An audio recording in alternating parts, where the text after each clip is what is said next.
président du jury, il m'a dit, je sais pas ce que je pourrais faire de plus. J'ai dit, ben non, parce que c'est le déclin maintenant. Et puis, comme on adore l'entendre, on adore le lire, je lui ai demandé de venir nous parler un peu de cinéma. Merci de l'accueillir. Vincent Lindon.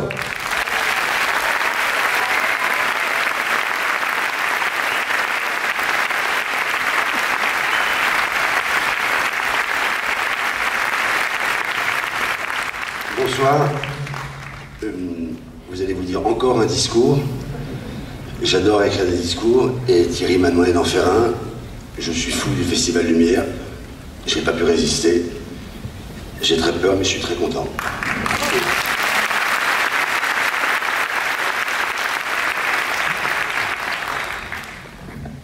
J'y contemple l'universel au plus secret de moi-même.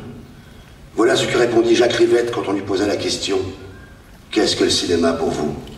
C'est beau, c'est vrai. Le cinéma substitue à nos regards un monde qui s'accorde à nos désirs. C'est encore beau, et c'est toujours vrai. C'est la réponse que fit André Bazin à la même question. L'un filme, l'autre pas, mais ils ressentent. Le cinéma n'est pas le cheminement de l'intime vers l'universel, non. Mais c'est autour de lui et hors de lui que le cinéaste puise la matière qu'il va alors transformer pour ensuite tenter de la sublimer, avant de la restituer au regard de tous.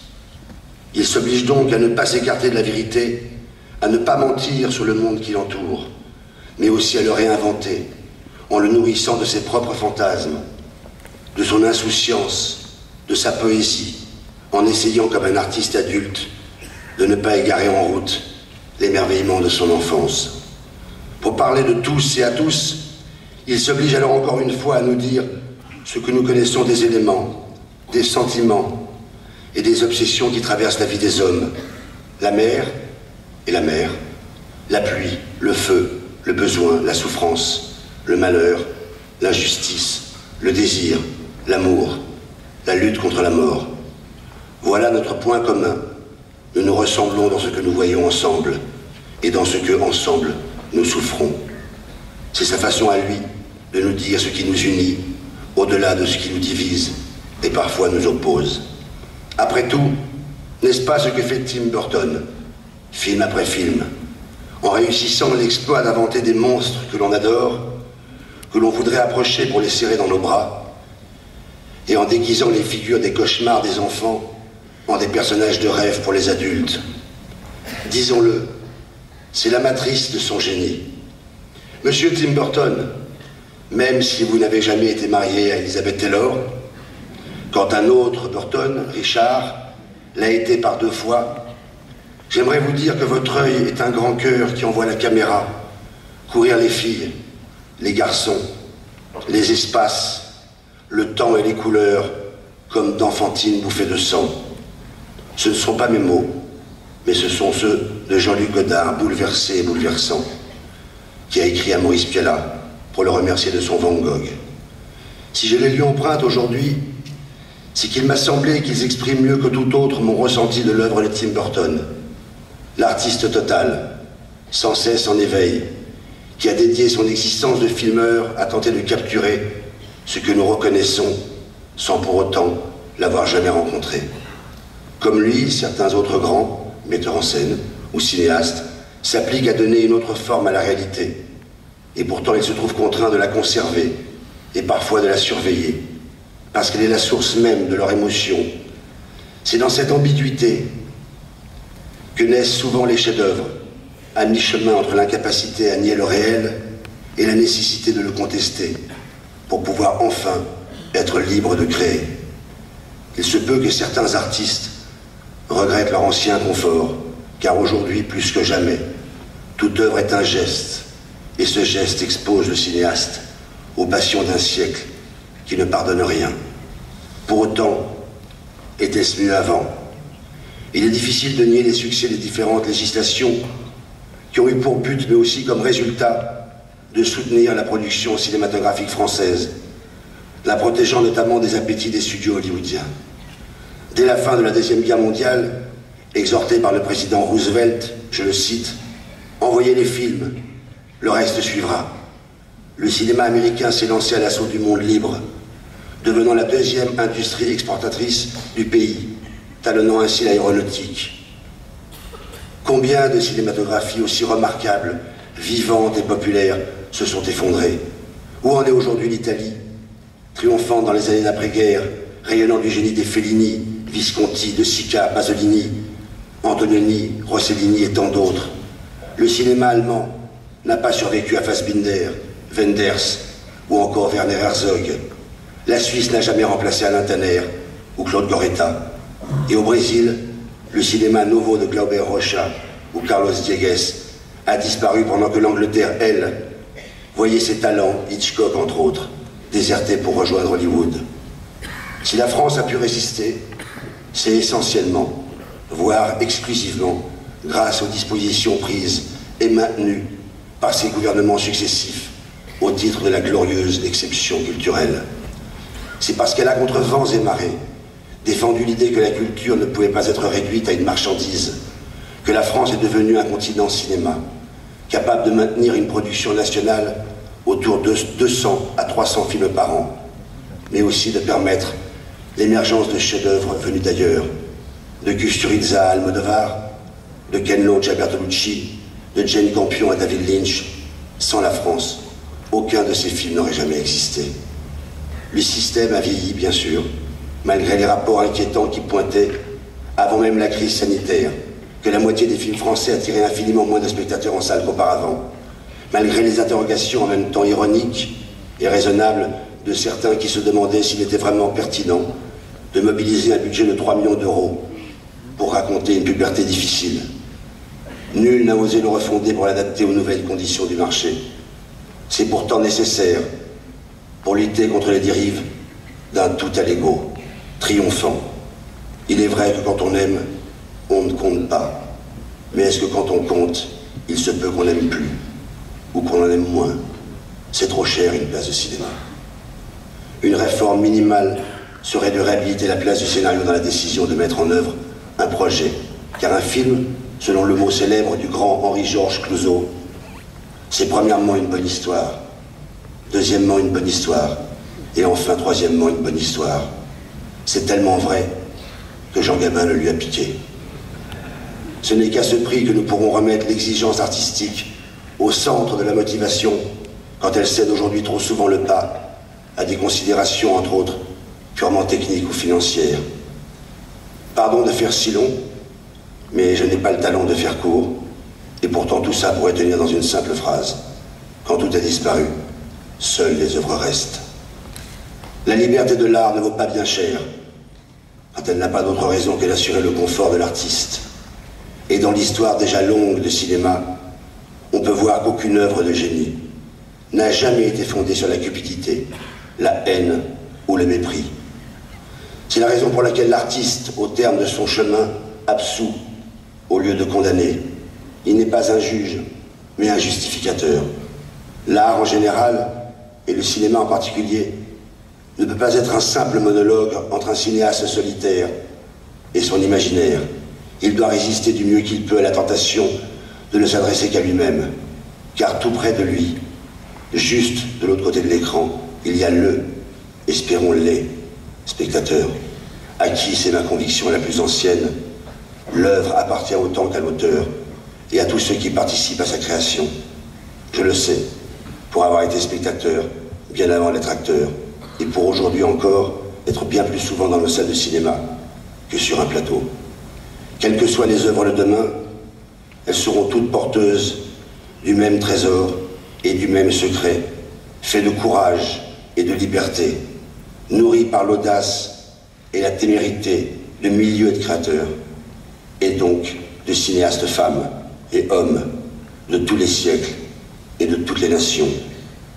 Ce n'est qu'en acceptant d'abandonner sa création à ceux qui la découvrent qu'une ou un cinéaste accède à la grandeur et que ses films acquièrent cette capacité à rendre plus riche, plus admirable la figure humaine.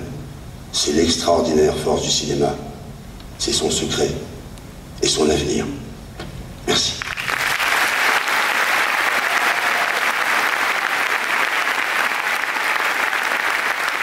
d'accueillir Alice Taglioni.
Voilà, petit cadeau. Je me permets de reprendre une grande musique d'un tes grands film. Voilà.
Admirateur de Tim, Dear Tim, This Song is for You. Merci d'accueillir le comédien, animateur, écrivain, créateur, inventeur, Vincent de Dienne.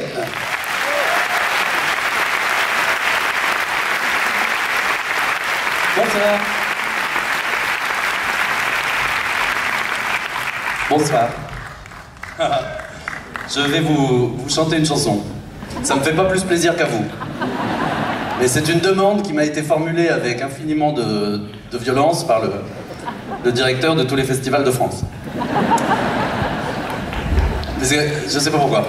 Mais voilà, il y a quelques années, pour la remise du prix à Pedro Almodovar, Thierry Frémaux avait demandé à Camélia Jordana de chanter Piensa en mí. Il y a 2 ans, pour la remise du prix aux frères Dardenne, il avait logiquement demandé à Jeanne Chéral de chanter Bruxelles. Là, cette année, il a été un peu égaré. Et c'est tombé sur moi. Donc j'ai bien conscience hein, que Tim Burton est en train de se dire « Who the fuck is this guy ?» Easy Thomas Sisley. Donc, no, I'm not. I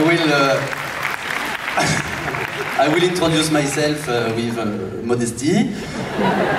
My name is Vincent de Dienne. I was born in Mâcon, not far from here. I don't know, the mayor, the Bourgmestre of Mâcon is Jean-Patrick Courtois. I don't know if perhaps you know him. I am a French humorist. You can hear me sometimes in Les Grosses Têtes with Chantal Latsou. Et ce soir, j'ai choisi de vous chanter une chanson de Georges Brassens, Georges Brassens et Patachou, parce que je suis moderne. Et c'est une chanson qui évoque pour moi l'enfance que vous avez le talent et la gentillesse de solliciter en nous. Voilà, la chanson s'appelle Papa Maman, et j'ai rien touché aux paroles.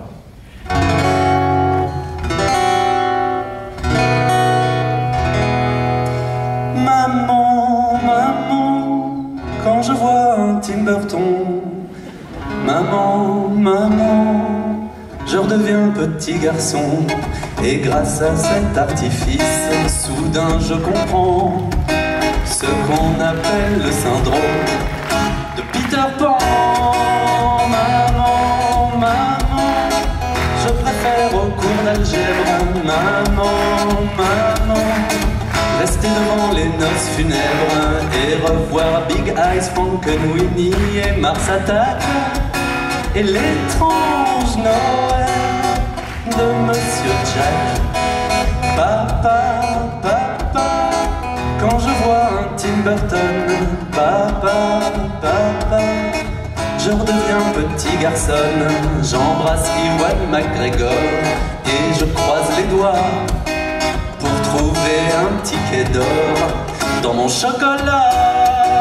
Papa, papa, ce soir j'ai un rendez-vous. Papa, papa, avec le chapelier fou. Peut-on vouloir vivre sa vie comme au cinéma? Papa, papa, papa, papa, maman et papa, devant Édouard aux mains d'argent. Maman, papa, je redeviens petit enfant. Et grâce à cette méthode, enfin je prétends que Beetlejuice et Sweeney Todd sont mes parents. Maman, papa, si ma vie est un scénario, c'est celui de Batman ou bien celui de Dumbo. Moi si j'ai le choix, je veux tout Tim Burton à la fois. Maman, papa, maman, papa, maman, papa, maman, papa.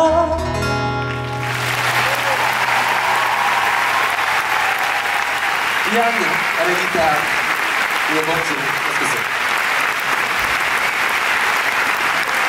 Vincent de Dienne.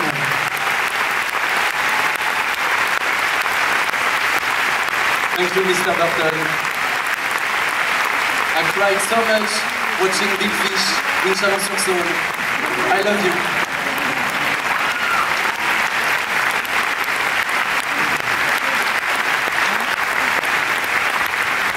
Merci Vincent. On devrait faire un festival de cinéma à Mâcon, justement. Hein? Bah évidemment. Oui, voilà. Alors, il te reste un peu de temps en fin de semaine. Et pourquoi tu pars pas là? Mais tu m'as dit... Ah non, parce que... Pourquoi tu pars pas? Un sens de l'accueil? Tu m'as dit qu'il fallait rester, mais moi je veux bien partir. Non, non, non, mais assieds-toi à ce moment. T'es sûr? Oui, oui, oui. T'es sûr, parce que- hein? Non mais tu pas- changes d'avis, moi je m'en vais et je reviens après si tu veux. Non, tu te mets avec Vincent là, donc Il est où, Vincent? Il est par là. Ah Il oui. est là, il est là, il est Eh là. ben alors, à plus tard. Oui, on va applaudit appeler encore Vincent. très fort Vincent.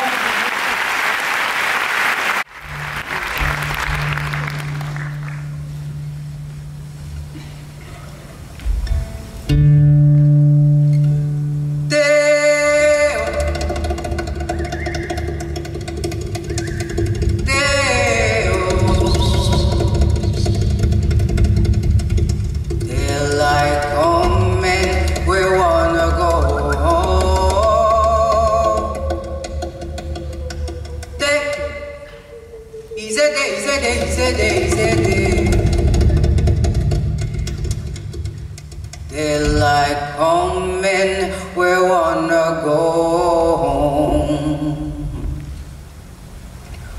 Work all night on a drink of rum. Daylight coming, we wanna go home. Stack banana till the morning come. Daylight coming, we wanna go home. Come, so telling me banana. Daylight coming, we wanna go home. Come, Mr. telling me banana. Daylight coming, we wanna go home. 6 foot, 7 foot, 8 foot bunch. Daylight coming, we wanna go home. 6 foot, 7 foot, 8 foot bunch. Daylight coming, we wanna go home. Il est important de dire les raisons pour lesquelles nous avons choisi de célébrer Tim Burton ce soir, de lui remettre ce 14 prix Lumière. Et pour vous en expliquer les raisons, merci d'accueillir la présidente de l'Institut et du Festival Lumière, Irène Jacob.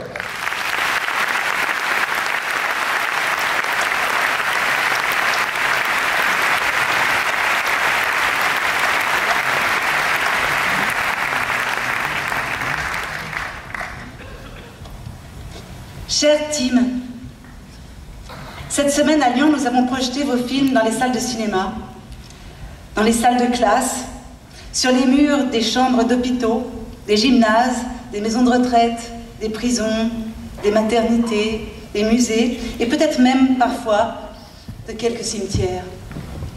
Nous avons eu peur et nous avons ri.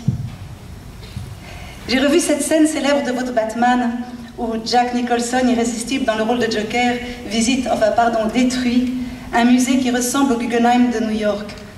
Sur mot d'ordre, let's broaden our minds. Élargissons nos esprits. C'est peut-être la raison principale pour laquelle je suis si heureuse que vous recevez ce prix Lumière ce soir. Vos films, vos histoires, vos personnages, vos rêves et vos cauchemars qui parfois se confondent, repoussent les murs, nous permettent une évasion en élargissant considérablement nos esprits. Il y a différents types de cinéastes. Il y a ceux qui traquent dans le réel ce qui sera la matière de leur film, et il y a ceux qui réinventent entièrement la réalité, puisant leur récit, leurs personnages et leurs décors au plus profond de leur imagination. Vous faites partie de ces cinéastes visionnaires, dont on guette sur l'écran la trace du bouillonnement créatif qui semble jaillir librement des productions de votre esprit. Et, cher Tim Burton, vos visions nous parviennent avec force, avec clarté. Elles sont si précises, si frappantes pour le spectateur qu'on les croit bien réelles. Vous dites, qu'est-ce que c'est que la réalité? Si une image véhicule une émotion, si j'entends un cœur battre derrière, c'est qu'elle est réelle. Votre réalité devient nôtre, à tel point que cette nuit, dans ma chambre, à minuit, soudain, un tapotement, comme de quelqu'un frappant doucement, frappant à la porte de ma chambre. C'est un visiteur inconnu, murmurai-je, qui frappe à la porte de ma chambre. Oui, c'était un fantôme, un mort ressuscité, un de vos êtres déchirés, recousus, un cassé pas tout à fait réparé, un monstre étrange, un personnage burtonien. Je lui ai ouvert et il est venu se glisser sous mon lit. Est-ce que j'avais peur? Peut-être oui. J'en ai eu des frissons de plaisir aussi. Beaucoup de votre inspiration vient de votre enfance. Vous fréquentiez les cinémas de Burbank, en Californie, vous régalant de films fantastiques que l'histoire du cinéma, parfois injuste, n'a pas tous retenus. J'ai toujours aimé les monstres et les films de monstres, avez-vous raconté. Ils ne m'ont jamais terrifiée. Et j'avais l'impression qu'on ne les jugeait pas à leur juste valeur. Ils avaient généralement des âmes beaucoup plus sincères que les personnages humains qui les entouraient.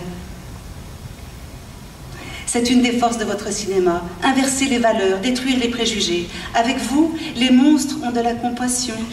Tandis que les autres, les gens normaux, entre guillemets normaux, peuvent se montrer avides et intolérants. Les monstres ne sont pas ceux que l'on croit. Vos films font l'éloge de la différence, appellent à la tolérance et chantent que l'autre, aussi singulier soit-il, a droit à notre respect, à notre amour. Grand est votre mérite de porter ce message éminemment subversif à une époque où le cinéma américain est plus que jamais tenté par le formatage, où il devient l'expert de la fabrique en série de superproductions standardisées. Vos films ne ressemblent qu'à vous-même, parlent avec votre voix.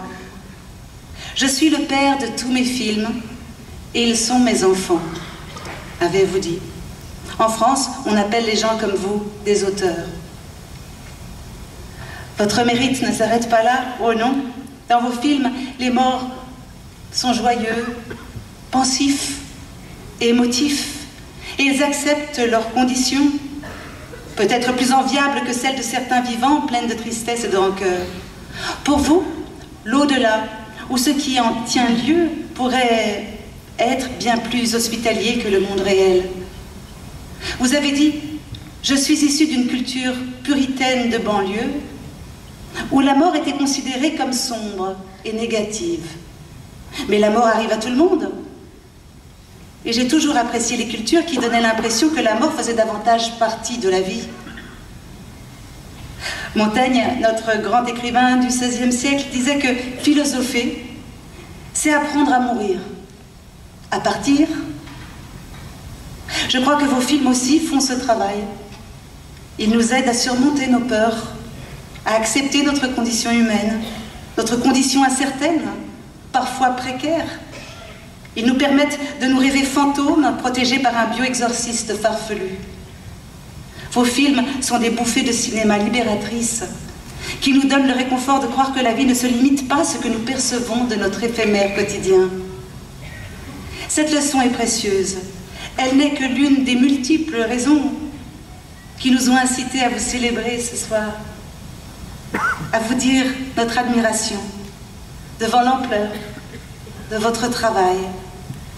L'une des raisons de vous remettre en ce soir du 21 octobre 2022 le prix 14e Lumière. À vous, Tim. Merci de tout cœur. Thank you.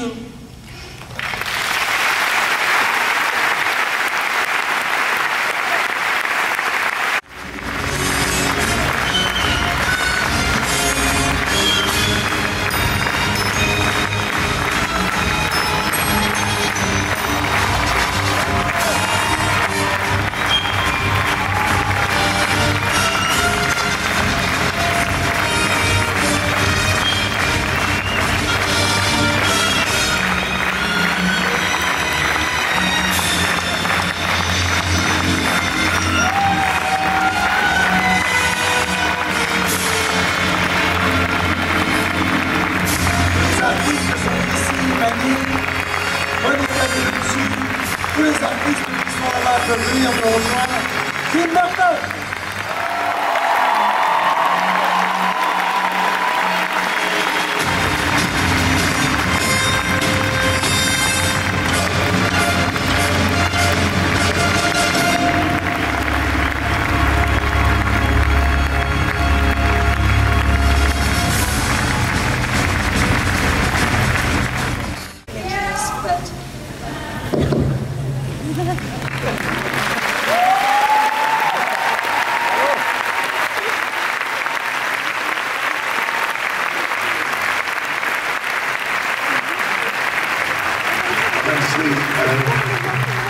In my whole life put together, I've never felt so much love as I hear tonight. Welcome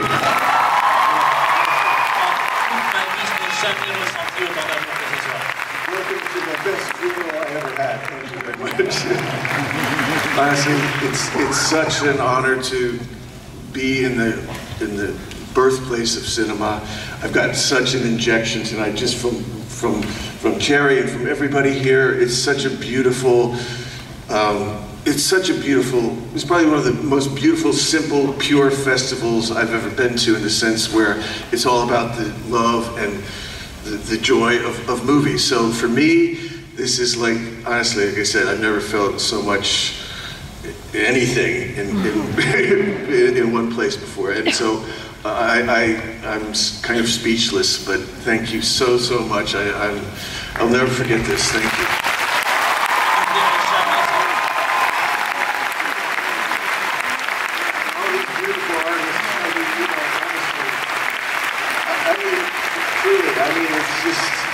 It's surreal. I mean, it's the most beautiful thing I've ever experienced. So again.